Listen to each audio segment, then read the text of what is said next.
그저께 자전거 타러 나갔다가 돌아오는 길에 어떤 사고 현장을 봤는데 가서 보니까 자전거 사고가 났더라고. 그나마 다행인 건 자전거끼리 사고가 났다는 거지. 사람이랑 부딪혔으면 근데 그렇다고 다행이라 볼 수도 없는 게 이거 가까이 가서 보니까 어떤 아줌마가 쓰러져 있었고 머리 근처 바닥에 피가 좀 많이 있더라고. 그리고 대충 사이즈 보니까 어떤 외국 남자 한 명이 뭔가 좀 당황한 표정으로 서성이고 있었는데 아무래도 그분이랑 사고가 난 것 같아. 그리고 그 쓰러진 아줌마는 헬멧도 안 쓰고 있었고 뭔가 능숙하게 자전거 타는 분은 아닌 것 같다라는 느낌이 들더라고. 뭐 그나마 차도에서는 초보 운전 딱지라도 붙이면 사람들이 알아서 피해가는데 자전거 도로에서는 이게 좀 애매하거든. 아무튼 그 사고 현장을 보면서 뭔가 좀 씁쓸하더라고. 뭔가 한강공원 꼬라지만 봐도 어떻게 인생을 사는 게 좋을지 대충 가이드라인이 그려지는 것 같아. 그래서 결론부터 결론적으로 말하면 제목에 싸질러 놓은 거 마냥 결국은 뭐 내가 조심해야지. 누굴 탓하겠어. 나 같은 경우는 기본적으로 운전을 할 때도 마찬가지고 자전거를 탈 때도 마찬가지고 그 순간만큼은 나 빼고 다 미친놈들이다. 이런 생각을 가지고 운전을 하고 자전거를 타거든. 이게 뭔 소리냐면 일단 미친놈 하면 떠오르는 게 뭐야. 뭐긴 언제 뭔 짓을 할지 예측이 불가능하다는 거지. 그래서 운전할 때 이런 마인드를 갖고 운전을 하면 짧은 거리 잠깐 운전하더라도 진이 다 빠져. 언제 어떤 미친 것들이 갑자기 나한테 들이받을지 모르니 모든 감각을 예민하게 활성화시켜 놓는 거야. 이건 뭐 내가 의도적으로 이렇게 하려고 그런 것도 아니고 그냥 내가 이렇게 생겨 먹어서 그런 것 같아. 어떤 놈이 굳이 사서 이런 고생을 하겠어. 그냥 내가 개쫄보 겁쟁이라 그런 거지. 특히 다른 건 몰라도 운전 같은 경우는 한번 정신줄 놓으면 바로 저 세상으로 가는 거잖아. 물론 나는 저 세상 가는 걸 환영하지만 지름길로 가는 반칙은 내 자존심이 허락하지 않는다고. 아무튼 운전도 그런 마인드를 갖고 운전을 하다 보니까 자연스럽게 자전거도 좀 그런 마인드를 갖고 타더라고. 나 빼고 다 미친놈들이라 생각하고 자전거를 타. 그리고 한강에서 자전거 좀 타본 사람들은 알겠지만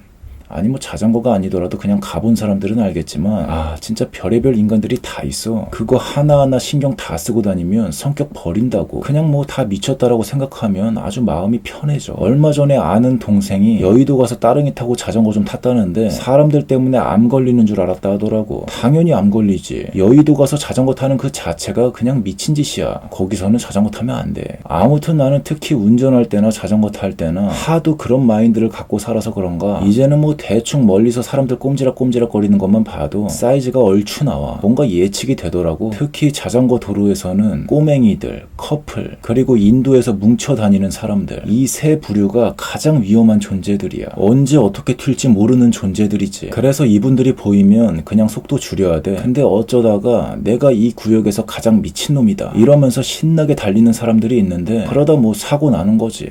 근데 뭔가 수평이 안 맞는 것 같다.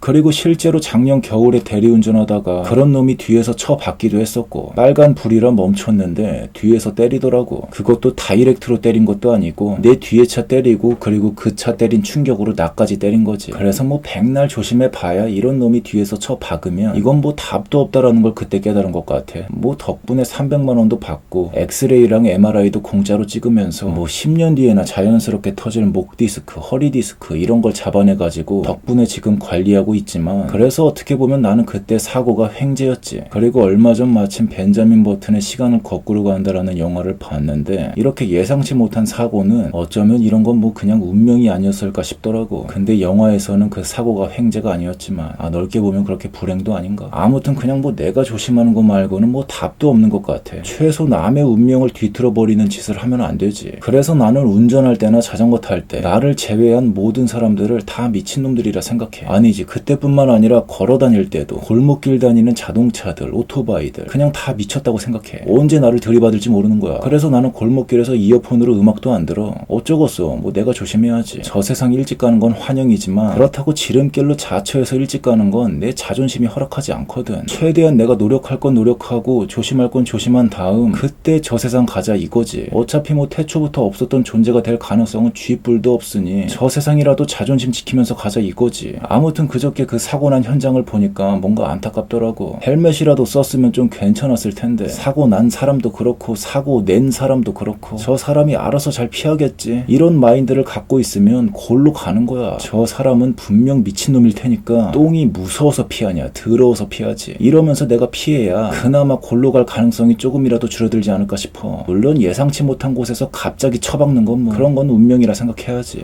그나저나 진짜 얼마 전에 그 벤자민 버튼 영화 보는데 근데 이건 좀 따로 이야기해야겠다. 너무 길어졌어. 나비 효과 그리고 운명이라는 게 참 재미있는 것 같아. 아무튼 너무 길어졌다. 여기까지만 하고 끝내자 그냥.